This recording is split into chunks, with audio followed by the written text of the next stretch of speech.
One of the people I depend on to get information about what's going on in Israel is Carolyn Glick. She is a longtime foreign policy official, once with the Israeli government in the office of the prime minister, but she also hosts her podcast, has a column. I follow her on Twitter. I regularly quote her, and I find her to be the most insightful person on Israeli affairs for particularly English-speaking people, but for that matter, anyone. I was in Israel just less than a month ago, and I was up in the north, and I don't think most people in America can really get their arms around how close the enemy is. One particular community I visited, Carolyn, normally 20,000 people live there. There were less than 2,000 people who were still there. They were pretty much the civil servants, the people that ran the ambulances and police agencies. All the people had to leave. They had to leave their homes, their schools. They couldn't go to work. They couldn't go to school. They're dislocated. They're having to live in hotels or with relatives. Help us understand better just what this does to Israeli families who are displaced because they're so close to the border with Lebanon. Well, I mean, they're refugees. You know, we have 4 uncles who live in Kiryat Shmona, which is the large city by Lebanon, and they've been living in hotels for the past year. And it's very, very hard. It's also hard to get back into going home because a lot of the younger families, they send their kids to school in Tel Aviv where they've been relocated. They start getting jobs, and then you run into a different problem, which is what percentage of the people living in these border communities are going to be in a position to go home when they're able to go home. So that's another problem, but it's very, very, very hard. It's hard to be away from home. Anybody who travels a lot for work knows how hard it is. Imagine not being able to go home for nearly a year. And, one of the things that we've seen is we've always talked about how the Arabs prefer to have wars of attrition to try to tire Israel out and make us just say, forget it, cry uncle, and that's that. Let's get back to the way things were before. And what we saw with October 7th is that we can't do that ever again. We can't. We kept kicking the can down the road, and we got to the end of the road. The end of the road was a one-day genocide. And we're not going to do that. We're not going to see that in the north. So that every achievement that Israel accomplishes on the battlefield, whether it's the extraordinary beeper and walkie-talkie operation that happened last week, or the massive bombardment of Hezbollah's missile launchers and their missile stores, or the decapitation of their leadership, whatever it is, it doesn't make people say, okay, now we can get to a ceasefire. People don't want a ceasefire because we understand that there really is not an option other than victory. The economy is uncertain. You never know whether your money's worth as much today as it was yesterday. It's one of the reasons I buy gold from American Hartford Gold. American Hartford Gold has earned a 5-star rating and an A+ from the Better Business Bureau. Be sure to tell them Mike Huckabee sent you.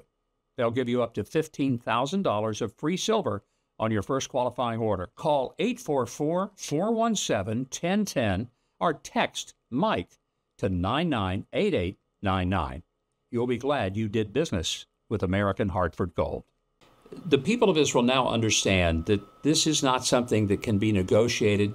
You're not dealing with honest brokers, not with Hezbollah, not with Hamas, not with Iran.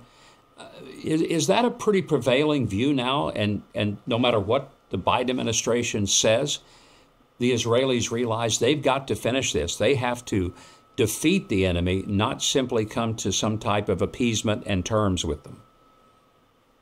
No, I think you're right. I mean, because what we see is that this is a zero-sum game. It's not something that you can get a win-win with. When you're contending with enemies who are serious when they say they want to annihilate you, and we saw what they did on October 7th, and we know that to be true, then you realize that there's nothing to negotiate. It's either we win and you lose, or you win and we're annihilated.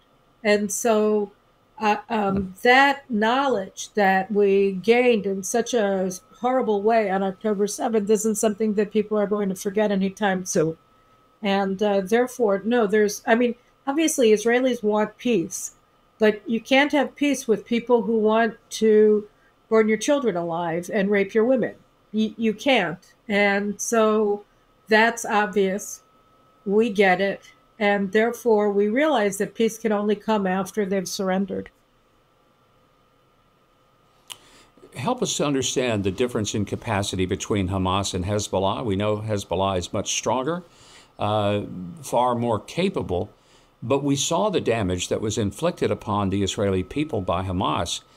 So compare the threats that you have from the south at Gaza with Hamas, and then on the northern border with Hezbollah.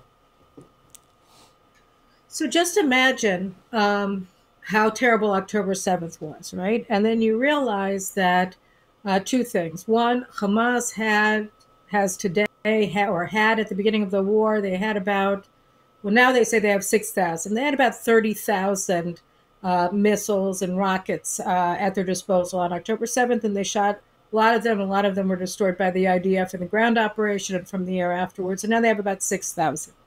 Hezbollah today has between 150 and 200,000. Now I don't know how many they have. We've gotten reports that we've knocked out quite a large amount of their missile stores.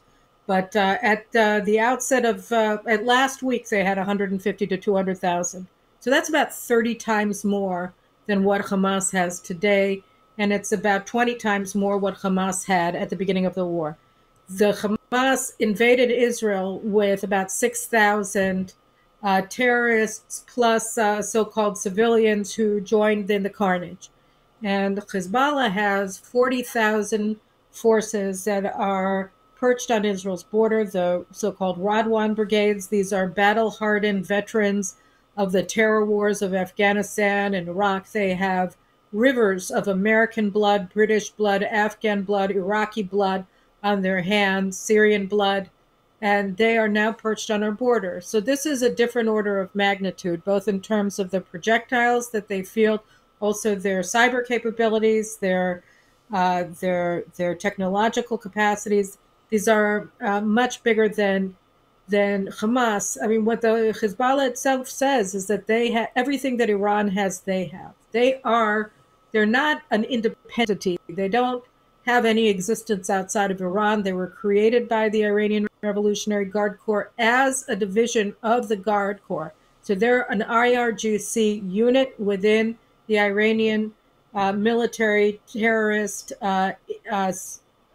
system. They're not an independent entity. And so everything that Iran has, Hezbollah has.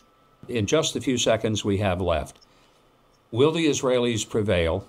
I think the answer you've given us is yes. Israel is going to prevail because we have no intention of not prevailing. And it's just not going to happen. We have the will, we have the resilience, we have the courage, and we have the ingenuity to win. And therefore we will. And I think it would be fair to say, I believe with all my heart, God is on your side. And I do believe that no weapon will prevail against the land of Israel for that very reason.